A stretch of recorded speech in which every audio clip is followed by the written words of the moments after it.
Good morning, everyone, and thank you for everyone that made it here in the early hours of the morning. It's my pleasure this morning to inaugurate this Sigma room, where over the next 3 days we're going to have discussions on technologies and research on the topics of space resources. The first topic we're going to talk about today is Regulus Simulants, which is a staples in the laboratories or kitchens of many space resources researchers. We're going to talk about new advanced simulant systems, IC Regulus and IC Regulus Simulants, as well as simulants curation. A few rules of engagement for our dear speakers. The presentations are going to be 10 minutes each, to leave ample time for Q&A. If you go over those 10 minutes by a significant amount, I will allow myself to cut you off just for parity between the speakers. So without further ado, I'm going to introduce our first speaker, coming from the European Space Agency in the UK. He's going to present the ESA Vulcan facility and their work on applied simulants research. So please join me in welcoming to the stage Christopher Ogunlesi.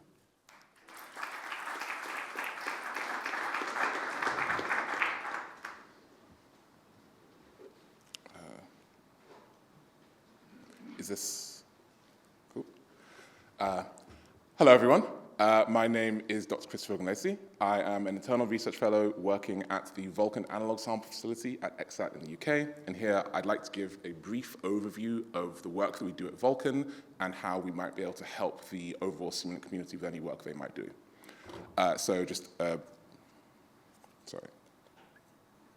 Thank you.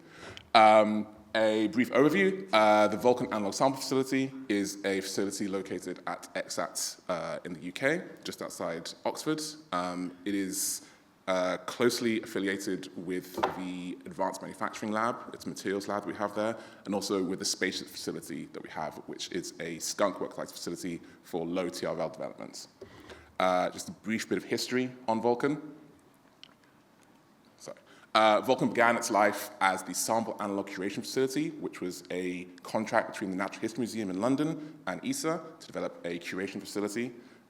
This contract expanded in 2019, where it was then moved under the purview of ESA itself and moved to its current location, where its expansion including instruments and more feedstock materials and databases, and was renamed to the Vulcan Analog Sample Facility.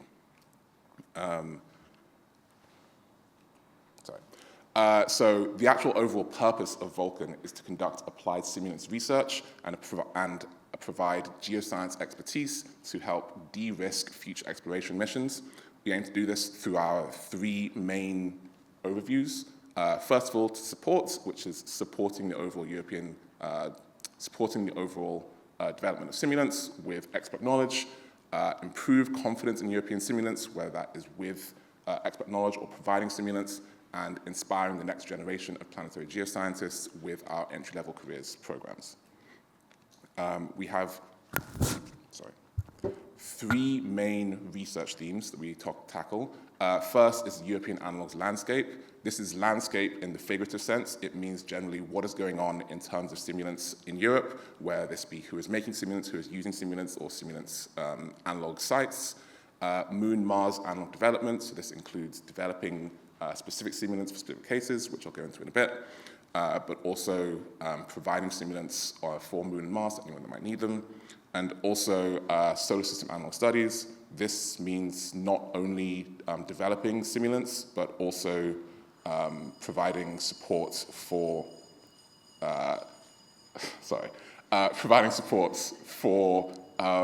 analog landscapes, such as the lunar facility. The lunar facility, for anyone that doesn't know, is ESA's Moon on Earth facility. It is located at the Astronaut Center on the DLR campus in Cologne. It is a large building with 2 large chambers, the first of which is a 700 square meter room filled with around 900 tons of the EAC-1 MARI simulant, and a smaller room filled with dusty chamber filled with the Lumina 250 simulants. Vulkan was involved in both of these simulants in the characterization of EAC1, but also with the selection and characterization of Lumina 250. We continue to support Luna through test campaigns, but also with helping to characterize the simulant that we currently have in the main chamber, ensuring that its quality and ensuring that it stays up to the same quality as it began with. Other work we've been involved in has included things such as supporting the Prospect drill.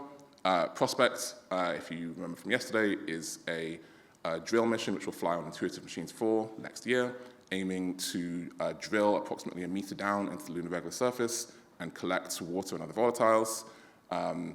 Vulkan has been involved in supporting this drill from 2019, where we provided approximately 200 kilograms of simulant for testing of the drill, and also again last year, where we had one of our interns develop a simulant to help with mechanical testing of the drill.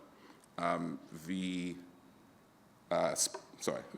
talk at the end of this session, given by my colleague May Martin, will go into more detail about the work that we did to develop that simulant. Also, some of the previous work that has been done by interns was developing a machine learning algorithm to help create simulants. This was done by sampling all of the feedstock that we currently have in Vulkan, and using that to create databases to train a machine learning algorithm to help predict possible feedstock combinations for simulant developments. The intern who designed this model, Satoshi Perkus, is here. So if you want to know more, I ask you please speak with him. He also has a poster outside, and again, May will also be going into more detail on this in her talk at the end of this session. Speaking of May, she has her own work going on the upper lunar regolith, the very loose regolith known as the fairy castle structure due to its high porosity. She is doing work where she has sieved simulants into an insulating container, and then CT scanned the results using conventional CT scanning to analyze the high porosity of that. This is all done as proof of concept work for eventually similar work done with actual Apollo data, where she'll do much more high resolution X-ray CT imaging using an X-ray synchrotron. A brief bit about my own work. My background is in material science, so my work focuses mainly on in-situ resource utilization, specifically on additive manufacturing, where I have been looking at the product that you get after oxygen has been extracted through the molten salt electrolysis process. This process can extract up to 99% of oxygen from Highland simulants, and the product that you get as a result of this can be used as feedstock for additive manufacturing. So my work involves processing this feedstock for additive manufacturing using direct energy deposition, which I'll do with University College London, and also aiding the work done by Politecnico di Milano, who aim to do this with laser-powered red fusion.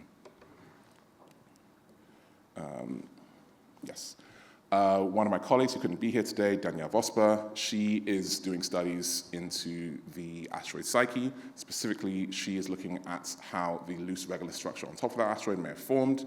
She is investigating this with high-velocity gas gun experiments. So she aims to, tomorrow actually, shoot a copper ball bearing at approximately 5 kilometers per second into this iron-nickel meteorite on loan from the Natural History Museum, where after impact, she will analyze the debris that comes off to see if it matches what we expect to see on asteroids such as Psyche. This is a video demonstrating what we hope to see. That is a test done into a north site, but it gives an idea of the kind of work that we expect, the kind of work that we hope to see from that. She has also developed simulants for Phobos in aid of the JAXA mission, Martian Moon Explorer, where using the feedstock that we have available in Vulkan, she developed 3 simulants. All of these are spectral simulants aimed to be representative of Phobos in the visible and near-infrared range. If you want to know more, please contact me and I can put you in contact with her. Finally, we have a couple things of information which might be of use to the wider simulant community. We are developing this website called Curasis, which is an online database of all of the feedstock and simulants that we currently have in Vulkan. This is currently live, but currently only contains basic information. We aim to be populating this with more detailed information in the coming weeks. It will also be populated eventually with more detailed characterization work that we will do both in Vulkan and in the Advanced Manufacturing Lab on the feedstock and simulants that we have. It will also contain information if anybody wants to borrow our feedstock or simulants. And finally, we will have a white paper coming out soon. This will be the first in a series of white papers aiming to define standards on simulants and also best operating practices. And we'll also be hosting an online webinar about the details in this white paper. So if you would like to scan that QR code, you'll get information on when this webinar will go live. And then just to end very briefly, that QR code will come back. We have a small presence here at Space Resources Week where, again, at the end of this session, May Martin will have a talk on designing simulants, and we also have posters, both of my own work and also the work done by Satoshi on the machine learning algorithm he did for simulant development. So that's it, and thank you very much.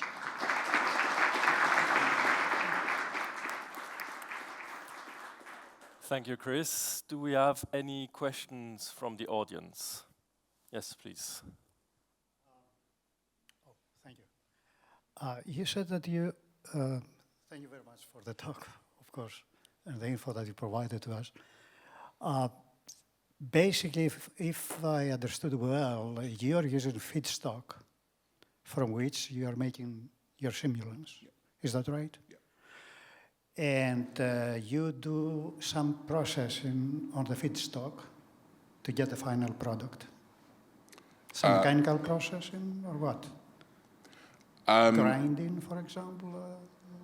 What do you do? Yeah, so it, I guess, depends on exactly what you're trying to do. Mostly it is crushing and grinding to get it into the right size distribution that we have. So within Vulkan, we have different facilities such as ball milling or rock crushing machines, which you can use to then get it into the right size distribution that we want for the simulant design. Okay. I can answer more questions, but at the end of this session, May will have a much more detailed talk on exactly how we design simulants in Vulkan. Yeah, my basic question focuses on this. You're using the term simulants. Do you simulate the process by which lunar dust is generated on the surface of the moon? Or you just do grinding? Because the term simulants, to my knowledge, is something that you very closely, you simulate almost identically what is on the moon and what you are producing. And that can be done, to my knowledge, of course, if you simulate also the process of generating the lunar dust. You said that you are just grind. You just grind the feedstock. That's the only process that is taking place on the surface of the moon? I guess that kind of comes down to what it is that you're trying to simulate. So it depends whether you're trying to do something like make a spectral simulant or make a mechanical simulant. No simulant that we will try and make will ever be perfect because we can't exactly replicate the conditions on the moon. But we can try and replicate to the best of our abilities the, I guess, characteristics of whatever it is that we're trying to simulate. So, for example, if we're trying to make a spectral simulant, we can design the simulant in such a way that its spectral properties are representative of what we see on the moon, even if the conditions that to make that simulant are not exactly what you would see on the surface of the moon. Same thing with mechanical properties. We can make it so that we have the right size distribution of particles, which might give us a closer idea of what we hope to expect to see on the surface of the moon in terms of mechanical properties, but it won't have been generated exactly the same way as we expect to see on the moon. Okay, for the final thing. It is one thing to simulate what your needs are on the moon, on the Earth. But it is another thing when you send rovers, astronauts on the moon. They will face the conditions there under which the dust is generated. So you are simulating processes here that actually are not taking place on the surface of the moon. Is that right? I mean, there are certain conditions which we can't accurately or easily replicate on Earth as we'd expect them to see. I know there's currently a lot of work being done on the development of low-density simulants, which aim to replicate, I guess, the flowability or the flow that you'd expect to see of simulants of regolith on the Moon on Earth. But those simulants are, I guess, designed for one specific purpose in mind, which is replicating, I guess, that flowability. Sorry, I may have lost my train of thought. It's difficult to, I guess, represent every specific thing that astronauts might encounter. And a final. The Apollo astronauts, they suffered very much problems when they inhaled simulants. And we know what happened there. Do your simulants simulate what the astronauts will suffer once they breathe the simulants that you are making? Do you simulate, what I mean is that do you simulate their biotoxicity, which is generated because of the cosmic radiation bombarding the surface of the Moon? Do you simulate this process? I could say in Vulcan, we currently haven't investigated biotoxicity of simulants. Okay. Thank you. Okay. Thank you. I'll leave it there. Thank you very much for the question. Thanks for the answers. I'll invite you to, of course, continue this afterwards.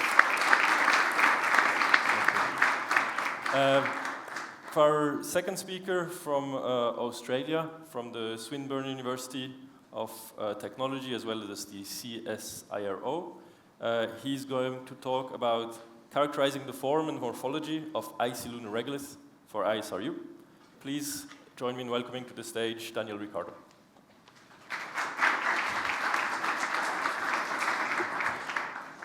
Hello, everyone. My name's Daniel Ricardo. I'm a postdoctoral researcher from Swinburne University in Australia, and today I'll be talking about my PhD, which was trying to understand how ice forms on the Moon and what that means for geotechnics. Is this the right button?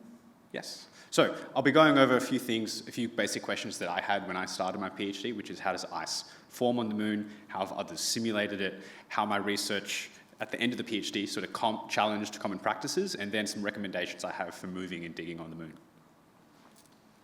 So, animations go quick. So the Moon, unlike the Earth, rotates nearly perpendicularly on its axis, sort of like spinning a basketball on your finger, which means that any topographic depressions caused by meteorites impacting the poles create these shadowed regions, and we call them persistently shadowed regions. So sunlight can never directly enter these regions unless they reflect off of a crater wall, which means that they get so cold that we actually recorded the coldest surface temperature in our solar system, which is about 25 Kelvin, which is extremely cold.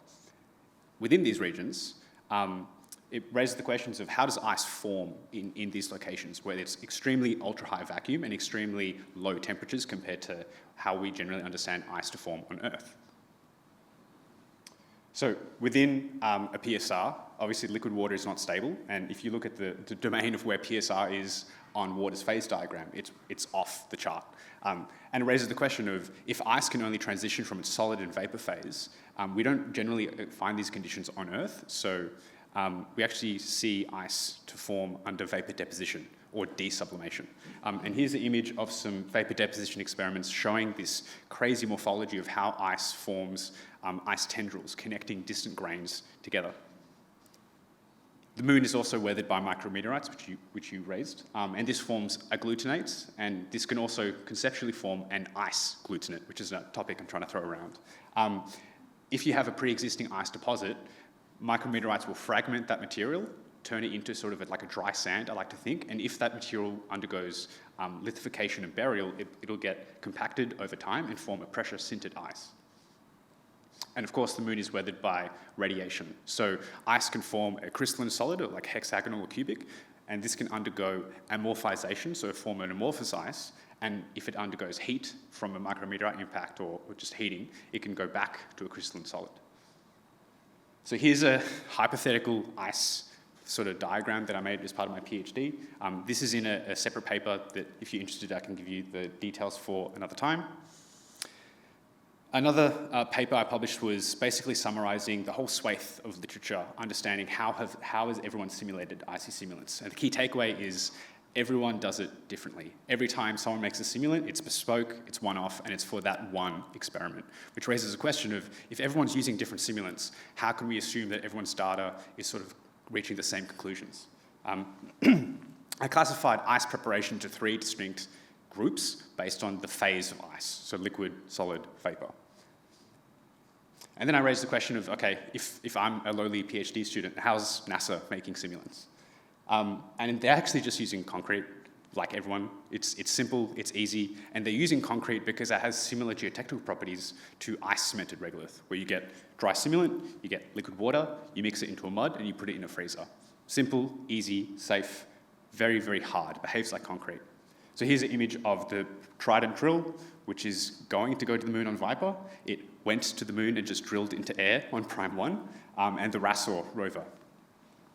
So the problem statement I had with my PhD is we don't know what the morphology of ice is on the moon, but we need to test with something. So the research questions I tried to raise is, what is the relationship between ice microstructure and its geotechnical behavior, and what does this mean for moving and digging on the moon? So I made 4 different simulants, so ice-cemented mud pies, some crushed, loose, granular and pressure-sintered simulants, and some vapor-deposited simulants. So here's my mud that I put into liquid nitrogen, and I made ice-cemented. Here's my shaved dessert machine that you can just buy off Amazon. I made shaved ice, mixed that with regular simulant, and made essentially a dry sand. Then I applied 10 kilonewton of force to undergo pressure sintering.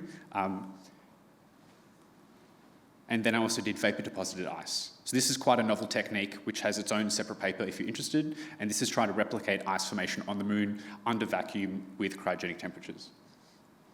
Then I did cone penetration, so I made a miniature cone penetrometer, and it's essentially just poking it with a stick and measuring the force, and then I scanned it with my phone, which has a built-in LiDAR, to measure, after you penetrate the sample, how much material was excavated from it, so I calculated the volume.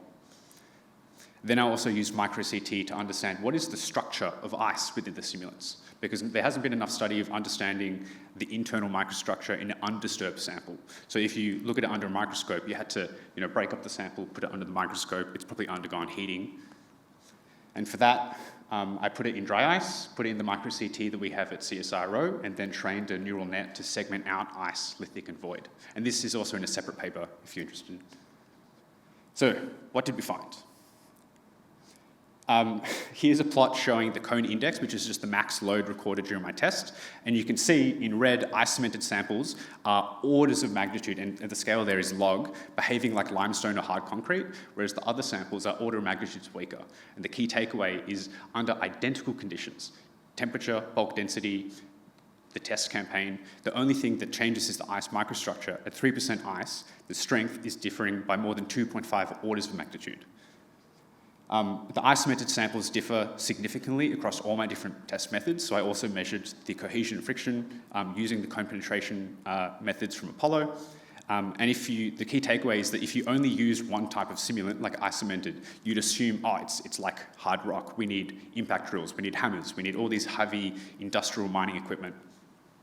If you look at the cone index gradient, which is the slope of the plot, and this is what a lot of the Apollo 15 and 16 geotechnical data comes from, same sort of trends. So how does this actually compare to the Apollo measurements?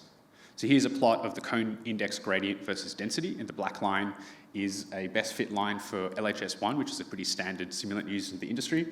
And then the green bars is the region for Apollo 16, and the yellow bar is after adjusting for the lunar gravity that I measured, or I adjusted for, and then the penetration depth, because I only went 30 millimeters deep.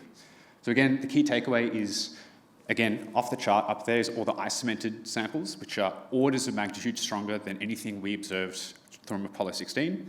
And then the group sort of in the bottom of the green region is the loose granular simulant, and then the group that sort of strays off to the left with increasing ice content is the pressure-sintered samples. So the key takeaway is that I found is the addition of any ice improves trafficability. And I say trafficability because the cone index gradient, G, is a proxy, sort of like a measurement to assume how the material can support rovers traversing over it.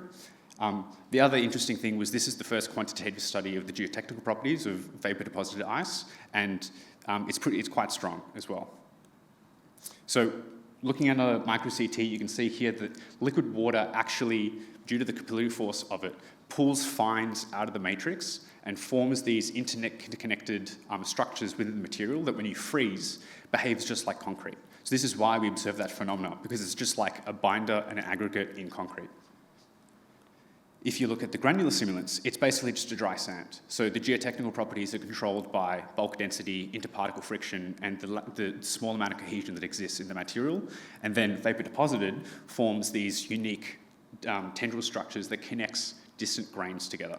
So we don't actually see this in other simulants because if you have liquid water, it only connects grains next to each other through a meniscus or a film, whereas vapor deposited ice forms these really weird interconnected structures. So, excavation efficiency. The red line is ice cemented, and the orange line is pressure sintered, and it's excavation efficiency. So, if you increase ice enrichment, it actually becomes 52 times less efficient to mine icy regolith if it's ice cemented, and it becomes 3.2 times more efficient if it's pressure sintered. So, key takeaway. If you're doing tests only with ice-cemented simulants, you would assume that if you were digging ice on the moon, it becomes less efficient to target higher grade deposits. If you're using pressure sintered, it actually becomes more efficient.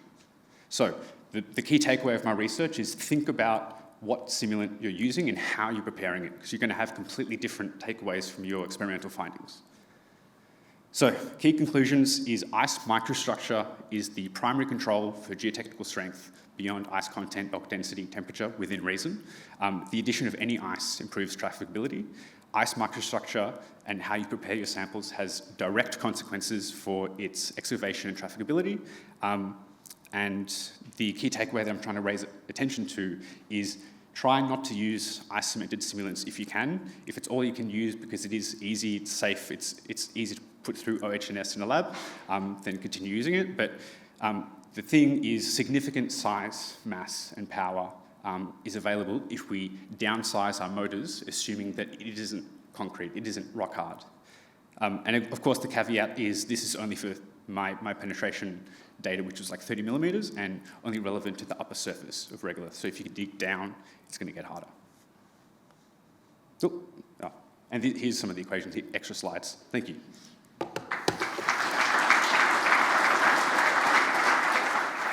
Thank you very much. Thank you very much, Daniel, for the presentation. Do we have any questions in the room? Yes, I can see a few, maybe there. Hi, Daniel. This is amazing research. Thank you. So, would you then also be able to say that within the PSRs, plume interactions with the landing craft is actually lower because of how incredibly cohesive the material is? So this is the issue with doing icy regolith research. We have never done any in situ measurements, so it's all assumptions. Depending on what the ice microstructure is, and this is a function of temperature, and in my thesis I sort of break down PSRs based on temperature, because that dictates the ice microstructure. For PSRs, it's this balancing wheel of increasing ice content will mean higher consolidation of the material, so we would expect less plume interactions. But in PSRs, the porosity is also higher because we have less compaction of regolith from the diurnal cycles. So it's sort of this balance of, until we get measurements inside a PSR, we don't really know. So it could be really fluffy, like the micro-CT experiments at the surface, and then get really, really consolidated with buried ice. But I just don't know. It's a big, Then a very small follow-up. Is there any chance in your mind that within the lava tubes on the moon, in the more equatorial regions even, we could actually find ice deposits? Yes, yeah. I think the conditions are sufficient that the temperature is low enough and the conditions, the radiation micrometeorites and all the space weathering effects won't scour those ice deposits, but then it's also a question of, it's a competition of ice acting as a sink of, will the regions around it soak up all the volatiles before it actually enters the lava tube? Again, we don't really know until we visit, but I think that we could find ice within the lava tubes, but it raises the question of, is it worth the effort of getting in there, because it's really hard and dangerous to get what might be a little bit of ice, Thank you. Thank Thank you very much. I'll invite the other people to ask the questions directly to Daniel afterwards, because in the interest of time, we'll go to next Thank you very speakers. much. Thank you very much again. Okay, so our third speaker is from Stellar Discoveries PC. He's going to talk about simulation of the lunar surface environment and of oxidatively activated lunar dust simulant. So please welcome Elias Chatzitheodoridis. Perfect. Thank you very much. Welcome all to this nice room.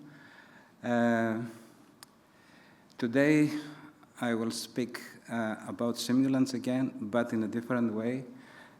I will probably try to define better what analog is and what simulant is, according to what you will see right now in this talk. Is actually this definition eligible, I think, to say and differentiate the term analog and simulant. So it's not only simulants that we will present that define dusts, but we also simulate the lunar surface environment, the exosphere, above the dust. So that's why the two terms in white, lunar surface environment, is one new thing, innovation, and the other is the reactive oxygen species that is contained in our dusts, in our simulants. This is in strong collaboration with Solstice Mining.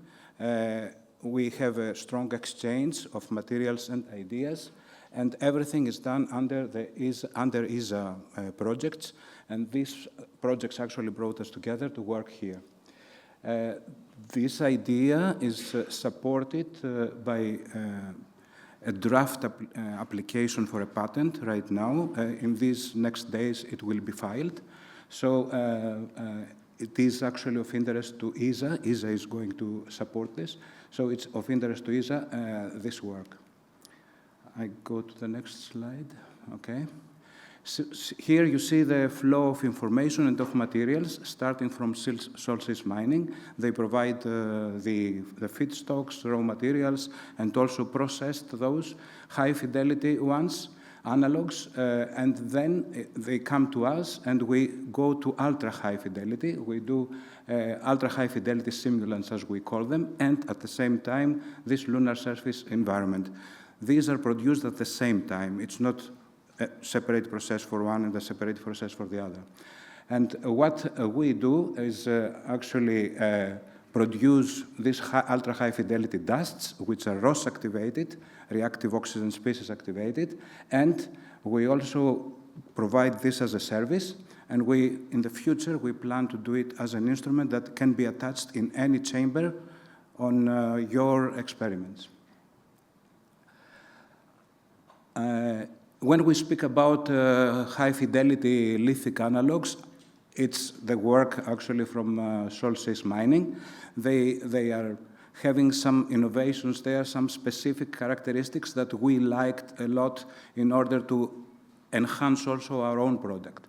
So the Solstice Mining provides us with lithic raw rock materials, which are enhanced in chemistry and texture, very, very, very carefully selected, and they are all alone, they are critical for ISRU, liberation, beneficiation studies. You see here two SEM images of the result of their process. It's some analog processing innovations, like 100% dry production of their analogs, and then they can tune them in particle shape and size, of course, that it's very interesting also to us to use their materials in order to process them further. You see here two examples, multi-mineral clasts and synthetic glasses that they introduce in their simulants. And this is really a proper material for going further to our simulants, from analogs to simulants. Here you will see how we redefine this. Analogs is what you hear all the time during these presentations, and simulants, we believe, and we hope you accept it as well, it's this list here of properties that these dusts and the environment has to have in order to be called simulant, which means I simulate exactly what the lunar surface is producing from dusts and exosphere. So we have two components that in parallel, they are created, the activated dust component and the exosphere component. We have, it's totally identical in texture and size distribution with lunar dusts. It's highly biotoxic because it's ROS activated. It's intrinsically ROS activated as well because you have, during the production, fracturing of silicate minerals, a lot of electrostatic charges, high loads, so it's levitating as well. You can easily deposit them as monolayers. And of course, another property is that at the same time, you change the chemistry, the stoichiometry of the minerals, and this comes and it forms the exosphere component. So you have in the exosphere component the alkali ions, potassium, sodium, and other ones, and at the same time, of course, dusts that are levitating, and you have the ROS-generating nanoparticles at the same time, all under one process. And if you want ultra high fidelity, then we can use for you lunar meteorites.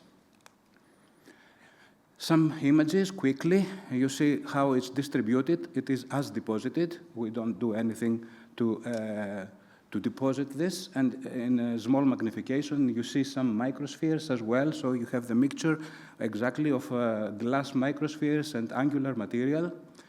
Optical images of the same, transmitted light, and on the right is reflected light. And you have also agglutinates, very nice agglutinates, and you have also a nanoscale component, which probably you don't see in other simulants in the same way as it is, and we think this is the most reactive part for reactive oxygen species, I mean. This is a TEM image. And here you see a small grain of an ilmenite, which is actually a result of our process, and you see the white spots, which are all of them nanophase iron. Here you see how, when we deposit this material, if you set somewhere a plate, a metal plate, you measure the charges accumulated, and you can put the plate anywhere in the chamber we are producing this. It doesn't have really to touch the dust. This is because dust is levitating and goes and deposits the load, the electrostatic load on this plate. This is a measurement. So what is reactive oxygen species? It's the whole list, as you see, 1 to 5. All those have to be inside in order to call them proper simulants and activated simulants.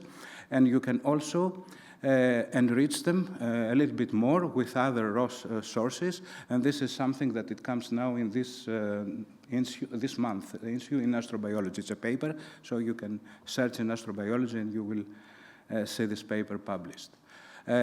Additionally, we produce sensors that measure these reactive oxygen species, like OXR and lunar dPCR, and soon comes the PERCS sensor for perchlorates. This is especially good for Mars.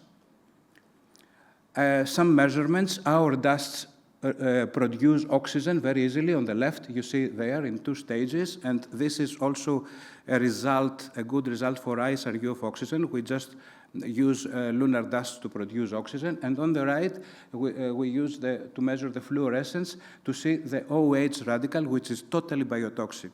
Astronauts will suffer from this because it produces a lot of mutations, cancer, and other health problems. So the benefits you have from us is our collaboration with SolSys is that we provide you high-fidelity analogs and simulants. We provide you the sensors to control and monitor this environment. And also, overall, if you have a perfect control and perfect testing of your instruments in this environment, then, of course, you extend mission duration, increase safety, reduce mission costs. And the last slide is just a challenge here. You see some photos. Some of them are from literature, from proper lunar dusts that came from Apollo, and there are our simulants on the other side. So you have to decide which is lunar, which is simulant. You see, we cannot distinguish them, really.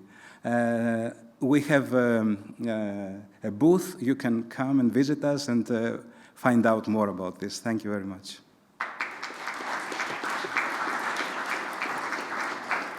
Thank you very much for your presentation. Do we have any questions in the audience? Yes, please, at the back. Also, if you can please state your name and affiliation for the question, that would be appreciated. Thank you.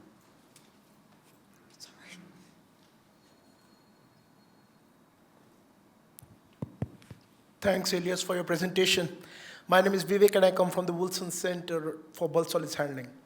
Since you are talking about dust, so I believe adhesion is far more important, adhesion, right? And you highlighted about texture, you talked about electrostatics. How are you really quantifying these indicators? What kind of measurements are we talking about over here? Using what experimental techniques? For different properties, you use different techniques, of course. We are focusing mostly on the reactive oxygen species, and this is what we do in our labs, to characterize and monitor for reactive oxygen species. But with the help of others, we have also analyzed at ESA. Most of this work is done at ESA, actually, while I was there. And we have used different instrumentation to measure the charge capacity. I don't remember now how these are called. I was not an expert in this. Someone else helped me, actually. But it's a property that we have. And also, we use a lot of electron microscope to characterize our materials, and chemically and also structurally, as you see, as a texture. But our main focus is the reactive oxygen species. But don't yes, you... Please, a colleague wants to add a little bit. Yes? We have certain techniques and methodologies that we can measure. How many negative charges there are, how many positive charges there are. We have quantitative measurement of exactly measuring the free electrons and the positive charges that are generated in this simulant. My question was regarding the texture as well, because how do you quantify texture from SEM analysis is a very broad study, and till now, if I understand correctly, we haven't found any proper indicator to define texture. And in the presentation, it says identified texture of the surface, which is happening at Armstrong distances, I believe, for the dust. So the question is, how are we really, what kind of techniques we are following in order to measure that texture? Yeah, we use electron microscopy, actually, for this. We don't use something else at the moment. Okay, thank you. Thank you. Do we have maybe one more quick question from the audience? No? Yes, please. Johannes from Space RS. What's your sort of production throughput? Our production? How much material can you make? Yes, this is a very important point, of course. That's why we come close and in partnership with Solsys. So high masses are coming from analogs produced, high fidelity analogs produced from Solsys mining. And we take those materials, we produce less material because it's a tedious process. It can be automated, fully automated. You can change any parameter you want. You can leave it running there overnight, and then you can change atmosphere. Everything is fully programmable. So it fits also very well with the previous talk. It could help there, automate the whole process. So you produce less material, but what is important for us is not how much we produce, but we have to replicate the surface environment of the moon exactly. This is our worry, this is our work, and then if you want, we can enhance analogs with our material in less quantities and enhance these analog materials further by mixing, just simple mixing.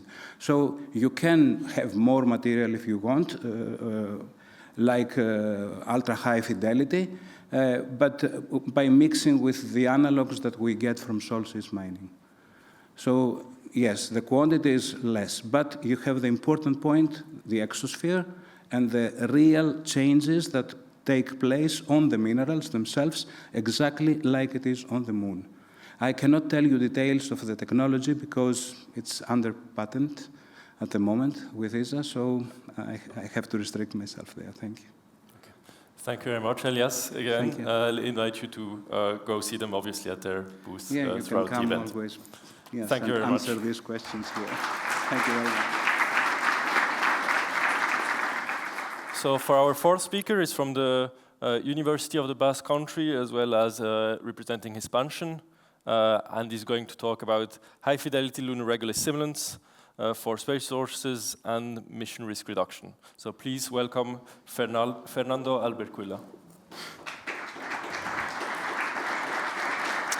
Thank you very much, and thank you for having me here. My name is Fernando Alberquilla. I'm the CTO at Hispaniola, and today I will be talking about our two high-fidelity lunar regolith simulants, the TLH-0 and the TLM-0, for space resources and mission risk reduction.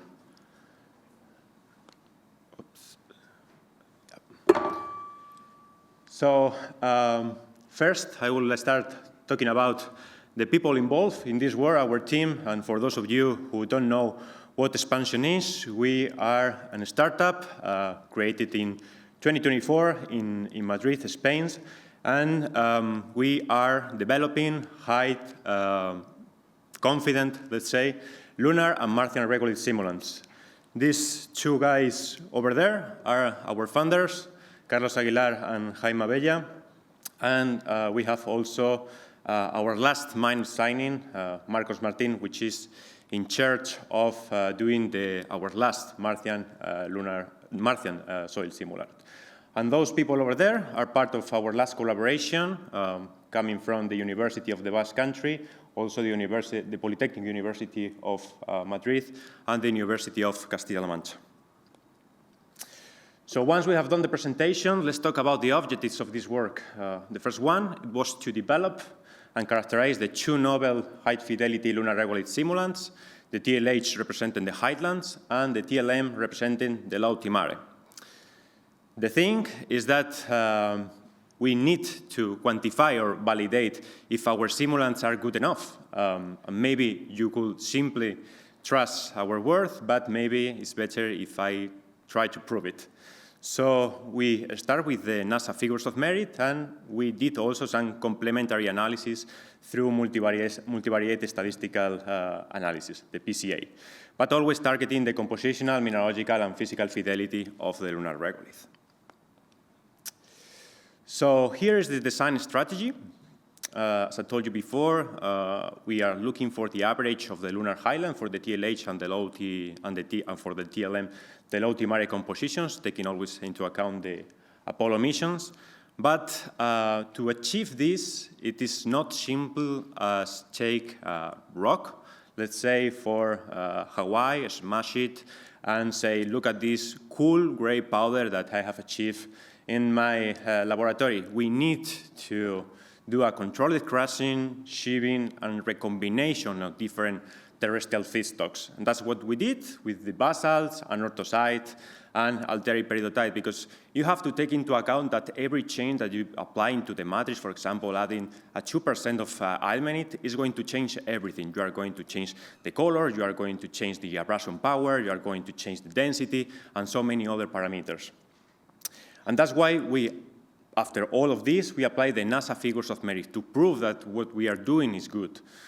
And these forms, let's call it from this moment, are going to evaluate how closely a simulant reproduces the key lunar regolith properties through the study of the chemistry, the mineralogy, the particle size distribution, the particle shape, the density, the shear strength, and the magnetic susceptibility.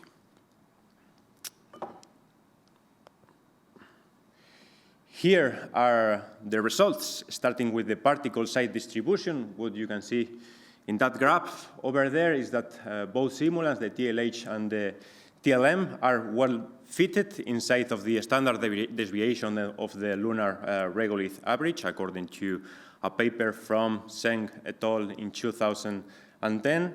Both are well graded, which means that all the particle size are well represented. We have around 2 to 5% of gravel, around 40 to 60% of sand particles, and around 40 to 50% of fines. Then we have the rest of the physical properties, starting with the angle of internal friction and the cohesion. As you can see, the TLH in both cases are higher than the TLM, and this is probably related with the particle size distribution, because as I told you before, the TLM has a higher amount of fines. Then we have the mean density, which is also higher in the TLH. And in this case, this feature higher is related with the type of the mineralogy that we have in this type of simulant, because the amount of plagioclase is so high, let's say around 57%, and because of the geometry of this mineral, which is more or less tabular or laminar, the packing is easier and better. Then we have the magnetic susceptibility, which in this case is higher in the TLM, probably related with the amount of the iron content. And one of the things that I should tell you in this part is that we are developing in these two simulants immature simulants, okay? No mature simulants, because the mature simulants, are probably you all know, have some concentration of iron serum nanophases. And finally, we have the aspect ratio and the circularity, both properties really relevant in terms of the geometry of the particles, because in the moon, we know that the particle shape is more or less angular to subangular. And in the right part of the slide, we have the chemistry and the mineralogy. The chemistry has been measured through micro-X ray fluorescence, and as you can see in the table, the main differences are related with the amount of aluminum, iron, magnesium, and calcium. And for the mineralogy, we use two different types of spectroscopies. To get the main mineral composition, we use the X-ray diffraction. And to be a little bit more specific, we use the Raman spectroscopy in order to know the type of pyroxenes that we have, the type of olivines, if they are forsterite or phyalite, and so on.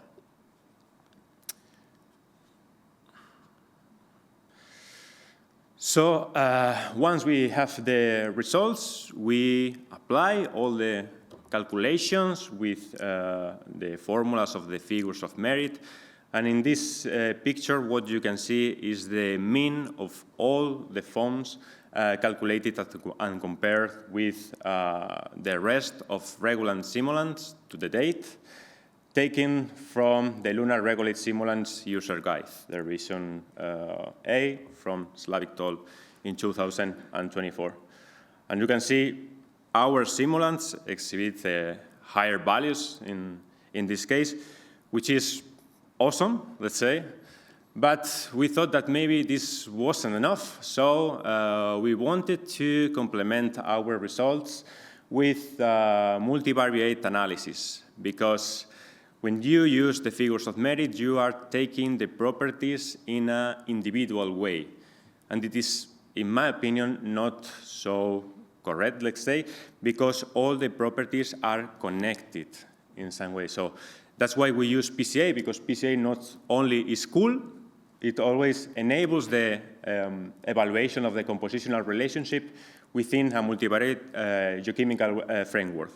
And we did only with the geochemical data, because it is not possible to do, at least now, with the rest of the parameters, because not all the features have been measured in all the samples, the raw data is not always available, and so on. So this is the result when we apply the PCA, and here in this plot, what you can see is the PC1 versus the PC2. And as you can see, the PC1 representing the 70% of the variation, we can divide perfectly how are represented the highlands in the right part of the plot, and the Maria in the left part of the plot. And in conclusion, both the TLH and the TLM lie closest to the average lunar reference composition in the PSC space. So these are our take-home messages. We have created 2 high-fidelity lunar regolith simulants, the TLH-0 and the TLM-0, one for the Highlands and the other one for the Mariam. The XCB is the highest performance simulant based on NASA figures of merit, and also we have applied the PCA to corroborate the results in terms of the geochemical information. So the multivariate analysis complement the chemistry form to validate the composition and fidelity of our simulants. So thank you very much, and if you have any question, I'm totally at your disposal. Thank you. Do you have any questions here in the front row, maybe?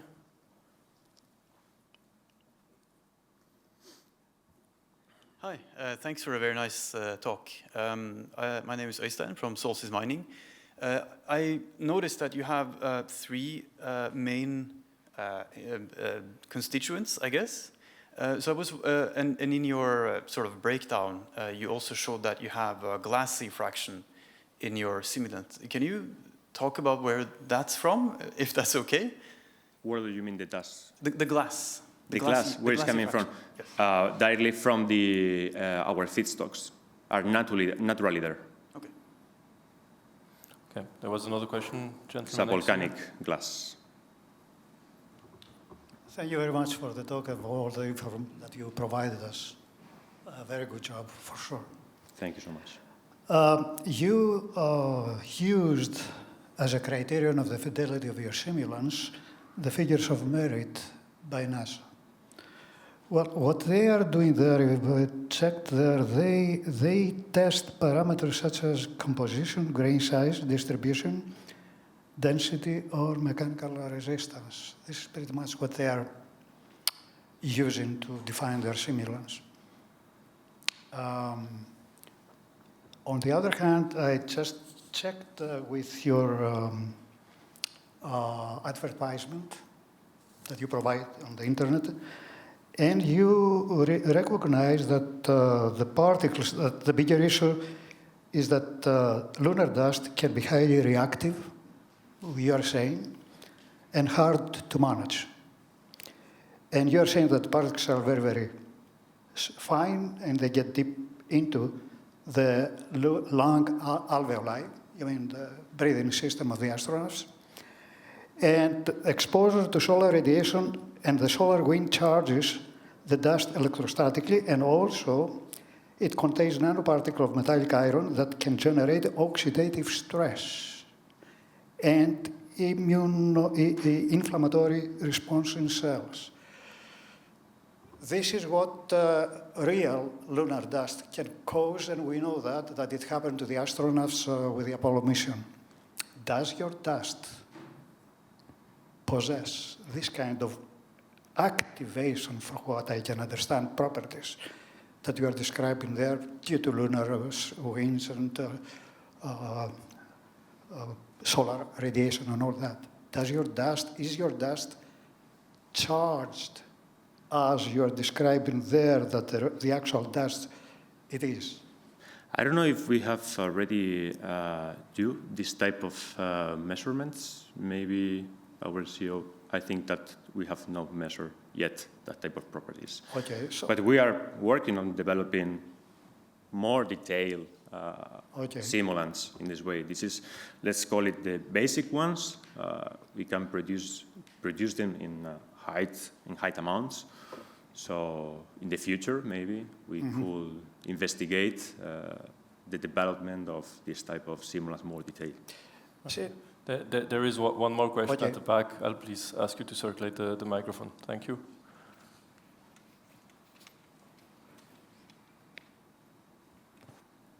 Thank you very much. Jakub Ciążela, Polish Academy of Science and Mirrorless Company. My question is about ilmenite in your simulants. I think even low titanium lunar Maria should have at least 2% of ilmenite. So I was a bit surprised that you report 0% in your simulant. Yes, we are still investigating this because when we have applied Raman spectroscopy, which is a technique that enables this type of differentiation in terms of the iron oxides, let's say.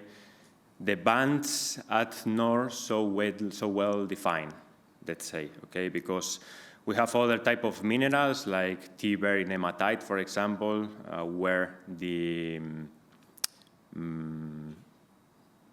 center of the band is around 666 centimeters -1, but in the case of ilmenite, it's a little bit higher.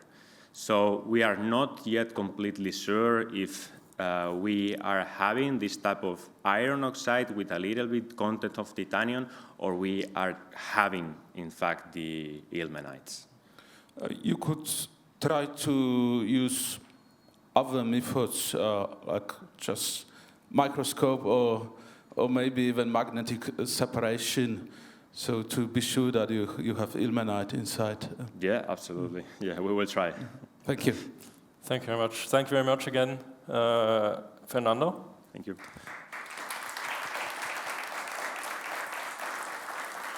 So our next speaker is from Lunex Technologies from Germany, and he will talk about recent developments in tailored lunar and Martian regular simulants. Please welcome Johannes Becker.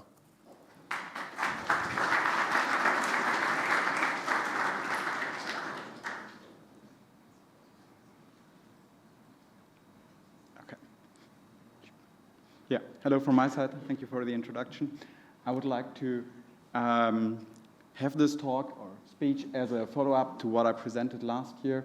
So let me pick you up with what we are, where we come from. Our motivation as Lunex Technologies was or is as a spin-off from the TU Berlin, where we developed the TUPS T simulants, and noticed a quite intense interest of you researchers for our simulants, as they already did a quite good job. And we wanted to offer you successors that you can keep on working with these and to do the same research or your research with it. In order to do so, we had, of course, the idea that we wanted to address the most applications for the simulants. And in order to do so, we wanted to have consistent quality, that you can be sure that the material you work with today is the same you might get in 1 year or 2 years. Then, of course, a comprehensive characterization is key for you to actually be aware of what you are working with, because you're supposed to be expert in your ISRU technology and not in the simulants you're working with. We see them more as a tool to you to work with them straight away and not do research about those. And in order to do that, we set up a modular system of simulants. I will show you here.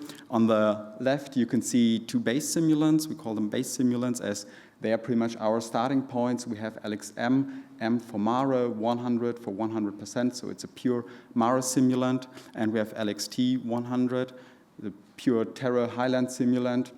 We offer these two as 2 starting points, very good simulants already. And from these on, we can offer you as local specific mixtures. For example, the South Pole is currently envisioned as an LXT 90, so 90% Terra, 10% Mare, but the rest is available, of course, as well. And if you need further improvements to these, we can actually add sintered agglutinates to those, and also on the other side, glass particles, especially when you consider optical parameters, stuff like that, we can add those as well. And with that, we get to what we call advanced simulants.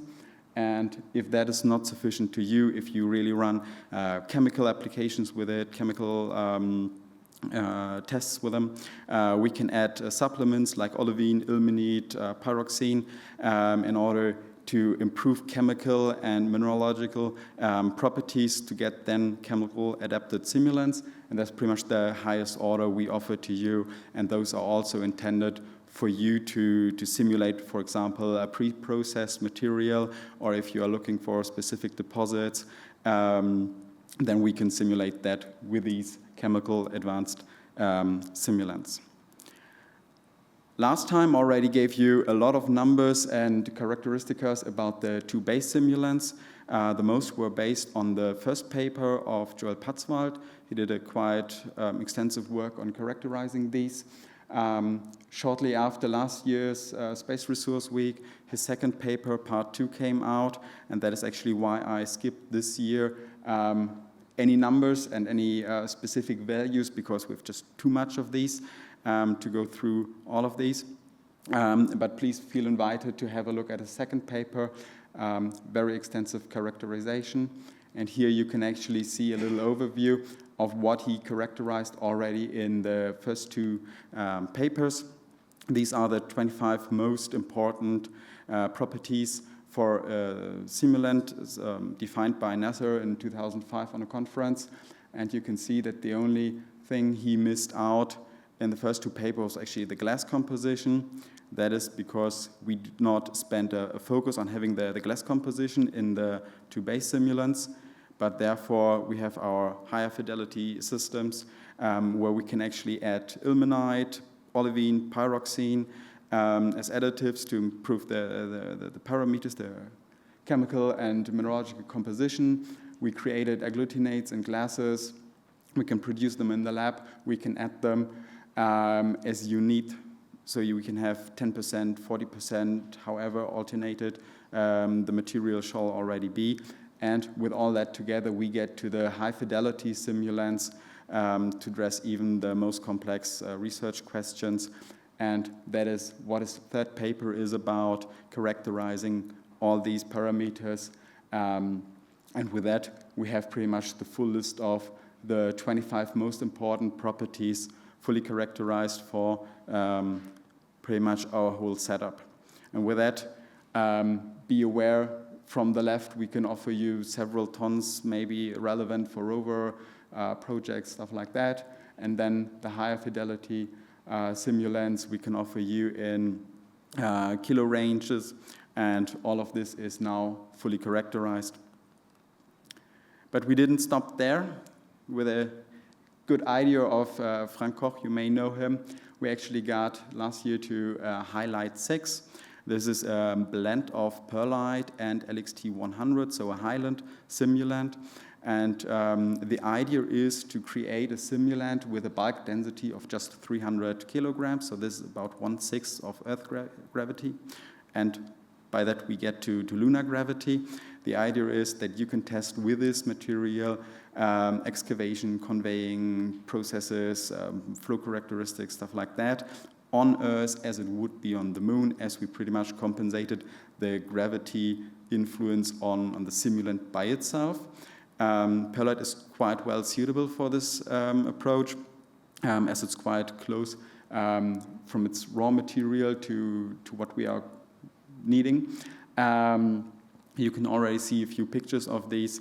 And the idea is if you then compensate your rover or your mechanism by itself by either taking off some payload to get to 1/6G, or you use suspension systems, you can actually test the full system under 1/6G to show that they are still working as they are supposed to do. Another project I already teased last year, but we did a lot of advancements there, is Alex Mars, which is our Mars simulant. Sadly, Mars is much more complex than the Moon, as we have now carbon and some other stuff. Now it becomes more tricky. So this is a simulant just to simulate the average chemical physical properties of the Mars surface deposits. So we often talk about fly sand here. We created with a wet process, wet drying grinding process. By that we can also get the agglutinates as they are typical for the Mars environment. I was thinking about showing you actually a PSD, particle size distribution, but they change as longer you sieve. You actually can destroy these agglomerates again. So if you sieve 2 minutes or 5 minutes, 10 minutes, you will get different results. But that is possible with this material. The characterization will be ongoing probably for the next 1 or 2 years to have that fully understood, what we're offering there. But you can already see quite few information about the mineral phases. And if you're interested, please talk to me.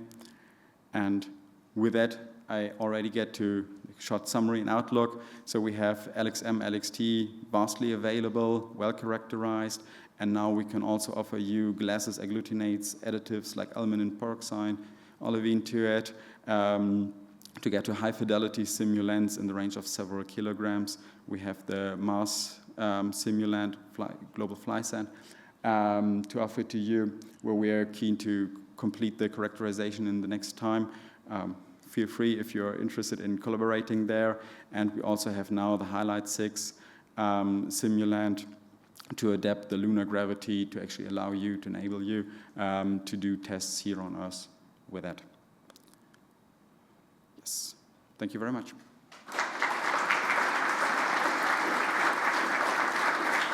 Thank you for the presentation, Johannes.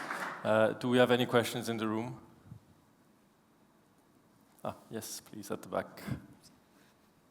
The microphone is making its way to you.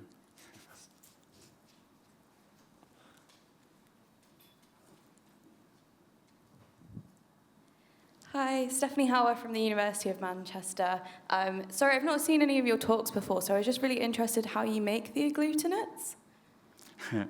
The trick with simulants is always you pretty much need to find raw material that is as close as possible. Therefore, you go to plenty of mines. You're always the worst customer because you take the lowest amount and you're the most pickiest person with where they take that from.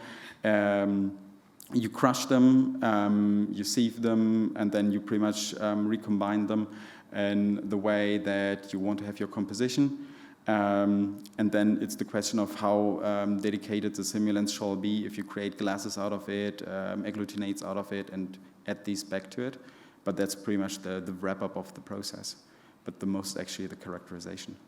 So are the agglutinates from the raw materials, or do you make them just? Yeah. Do you use high velocity impacts, or because nah. The agglutinates are like glasses with glass, right? Mm-hmm. So,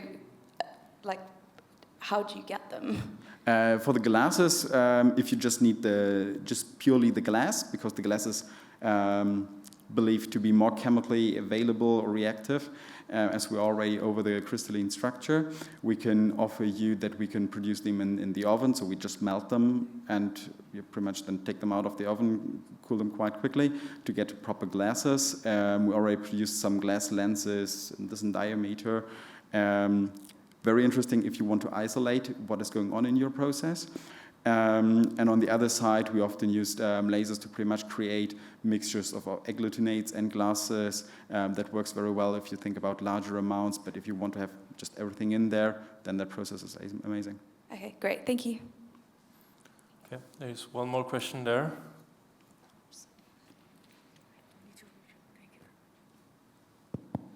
Hi, thank you for your presentation. Since you are mixing or manufacturing tons of materials and kilograms of material, how do you ensure that this blend is homogeneous? Yeah, it was one of the more complex things. A consistent process is very fundamental, but then a good large concrete mixture does the job very well. And also think of batches, so you can be sure that every pretty much bucket you work with, big bag you work with, is already consistent in quality. And yeah, as soon as you get raw material, you check if they are consistent all over. Now, as I am aware, so we take grams of sample for chemical composition, but we are manufacturing tons and kilograms of material. Yeah. So what's the rationale of homogeneity? Because you are mixing different ingredients, right? Mm-hmm. So how you are ensuring that the particular batch of the sample will have a homogeneous ingredients within it in its own right? So for the base materials, it's actually not that complex, as they are already very good mixtures. That we don't have to do that many mixing processes, and the homogeneity is already given, and we measure over multiple points to ensure that. And for the smaller amounts where we actually get to the mixing again, there you have small amounts that you can actually mix them properly, just with enough time. That works. Thank you. Okay. Thank you very much for the questions. Thank you again to the speaker. And now for our last talk, we're going back to the European Space Agency's Vulcan facility. The last speaker is going to talk about the design and development of a lunar South Pole simulant. Please welcome May Martin.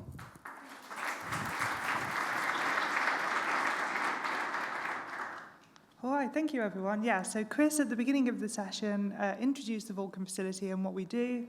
Just to add to that, we create simulants for very specific use cases. So this talk today will be about designing a South Polar simulant for a specific use case and how we do that. Just to introduce lunar simulants, as we've heard from many talks already, we can very easily replicate the rock type, the mineral abundances, the particle size distribution.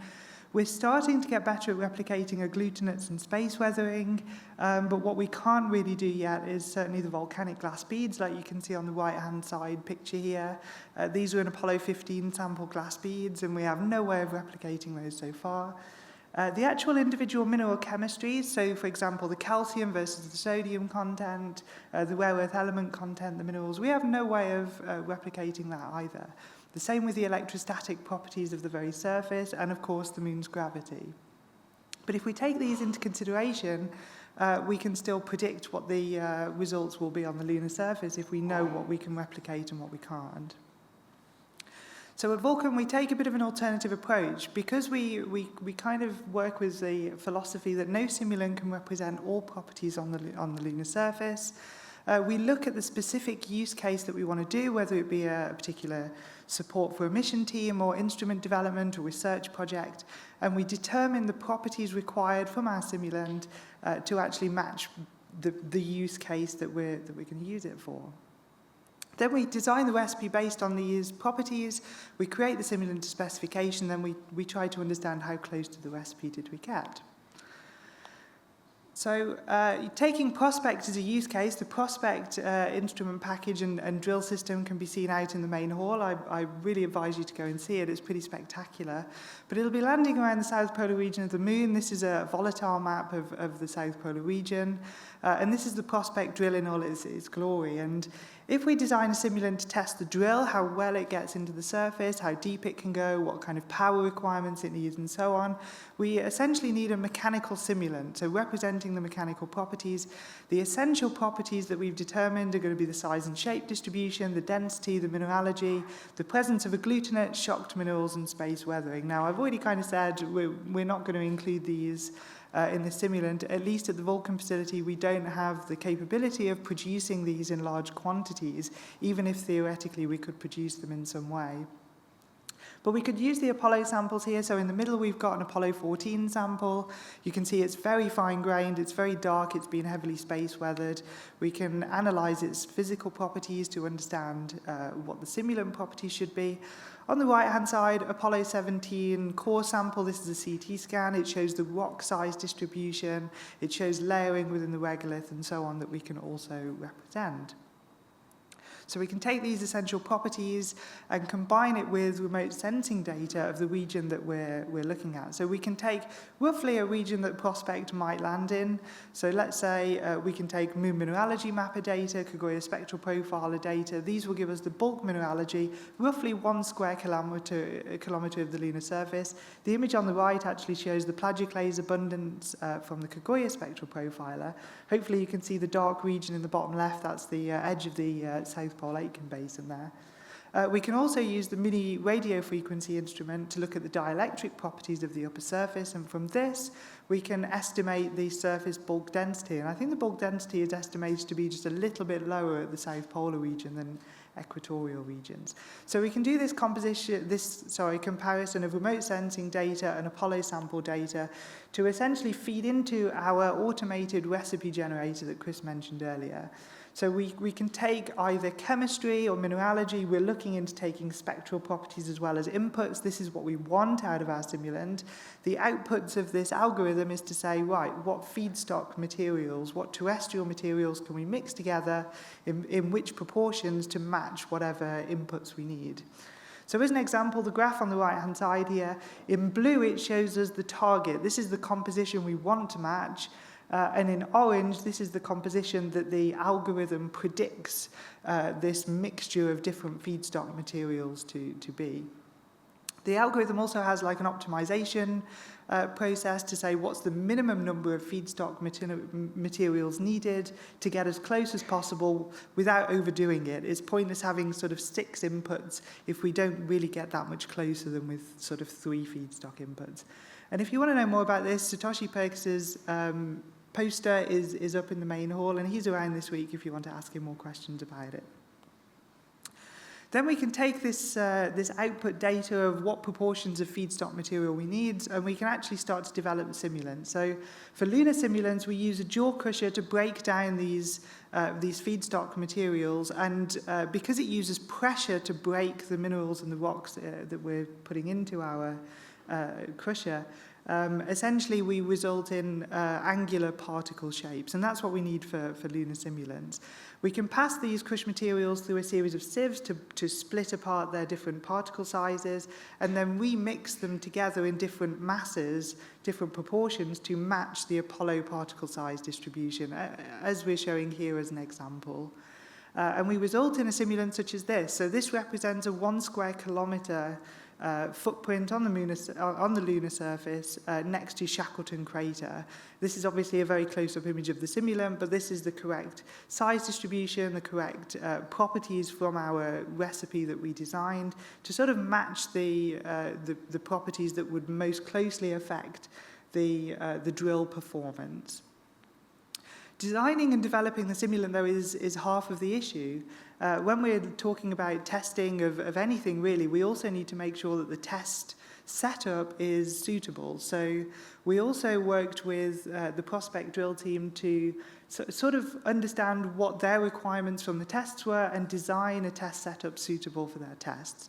So we looked at the density variation with depth using those Apollo 17 cores that I mentioned earlier. We suggested using a large enough container that if the drill was to drill roughly in the middle of the container, there would be no edge effects from the outside. And we suggested including a suitable rock size distribution as well. And we developed some realistic scenarios that could be encountered on the moon. So what if the drill encountered a large rock in the subsurface? Could the telemetry data actually tell us about this? What about variations in subsurface layering, whether that be compositional or density variations? Again, could the drill telemetry data detect these variations? And this provided some really useful data to take forward to the actual mission in a couple of years when it flies. We also looked at the inclusion of subsurface volatiles and various other scenarios too. These simulants, though, not only be using for drill tests, let's step away from the drill test idea. Locomotion tests are often a common use case for rovers. In this case, we don't need to worry about the density variation with depth or how the subsurface varies. We're more interested in that upper surface behaviour, and this is where the electrostatic properties of the surface are also of particular interest if we're driving over that very fluffy upper surface of the moon's regolith. For scientific instrument calibration, you may not need any mechanical properties at all. You may be more interested in the chemistry and the mineralogy specifically.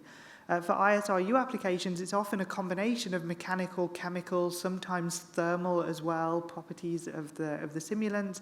So simulants to be suitable for ISRU applications often need to be a lot more in-depth and well designed. If you're going to use simulants for public outreach, though, it's more important what not to include. Safety first here. Don't make sure that your simulant doesn't have really fine-grained material. If you're letting people touch it, there's a risk of breathing it in and having breathing issues there. And just to sort of end on a bit of history, really, David Carrier was one of the first people to develop simulants. In this case, he developed a lunar soil test bed from kaolinite clay and League City sand. And that was to test the early Apollo drills and coring devices and make improvements, both based on the results from the moon, but also the results from the JSC test yard. And an important notice here is that the kaolinite clay in League City sand has nothing in comparison compositionally or mineralogically with the lunar surface, but mechanically it behaved similarly enough that the drilling rigs and the coring devices could be improved with time. And this is one of the key takeaways from simulants. We're never going to get a perfect representation of the lunar surface. But if we can take what we know about the simulant and what we know about the lunar surface and combine the two, we can sort of get the best estimate from what we can do here on Earth, but also what we can expect our test results to be any differently on the moon's surface. So the takeaway from this talk really is to fully understand the properties of your input materials and what you really need from your test, what properties you desperately need for your tests to make sure that you get the results that you're expecting. Chris also mentioned earlier a white paper. We're releasing a white paper on mechanical simulants, so please do scan the QR code on the final slide if you wish to be notified of its release. Thank you very much.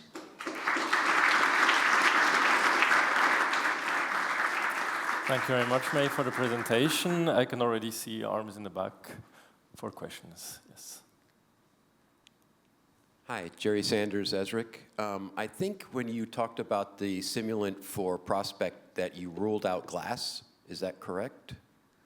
I ruled out glass? Yes, and I question that because what we have found in the past is that the glass content can provide significant abrasion. So for drill tests, for example, the Canadians actually took slag from a nickel mine and shattered it and added that to the simulant, and it caused huge amounts of abrasion, and it showed that putting coatings on drills would not work. So suggestion that I agree with you completely, you tailor the simulants to what you're doing, but when a specific case requires greater amounts of abrasion, then think about those additions. I completely agree, thank you. Sadly, we didn't have any glassy feedstock materials to include. Yeah, that's the hard part, is you have to come up with a way of making the glasses in a reasonable way. Yeah, but I completely agree. For abrasion tests, we need glass present. The other gentleman just next to you. Hello, Dave Cullen from Cranfield University in the UK. Do you want to comment something about, having heard of all these presentations this morning, about some of the language that's been used? Because you have not claimed about anything about the fidelity of your samples or your simulants, but others we've heard terms like high fidelity, ultra high fidelity, ultra high fidelity. Can you comment about kind of, for example, how many of these have actually truly been validated for their properties against the end use case?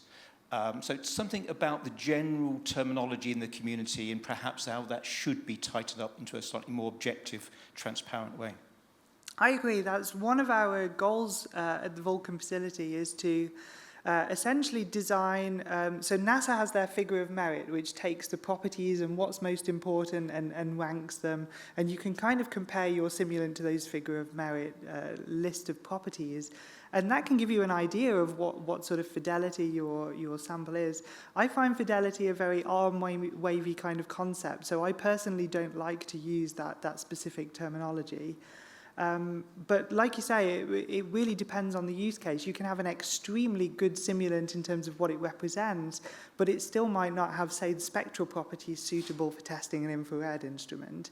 So I'm sort of spinning the problem on its head and saying, well, what if there's a classification system where you can compare the input properties of your simulant to the required properties for your test case? And then that doesn't really give a figure of merit, it more gives a suitability index of a list of simulants related to what your specific use case would be. And that's what I would like to see output from us as a team at Vulcan over the next sort of few months to a year. And just to clarify that, so therefore, is it also important to be really transparent about how many of these simulants, because of very clear reasons, aren't actually going to be validated against real lunar use cases at the moment? Absolutely, and I think for any simulant, it's vitally important to know what those simulants do represent, but also what they don't. Where are their pitfalls? Where are the issues surrounding them? And I think any drawbacks with the simulant or anything that it can't represent that needs to be made publicly available up front so that the end users know what they're working with. Okay. Thank you very much for Thank your you, presentation, May. And this brings us to the end of this session. I'd like once again to thank all the speakers for their presentations and of course all of you for attending.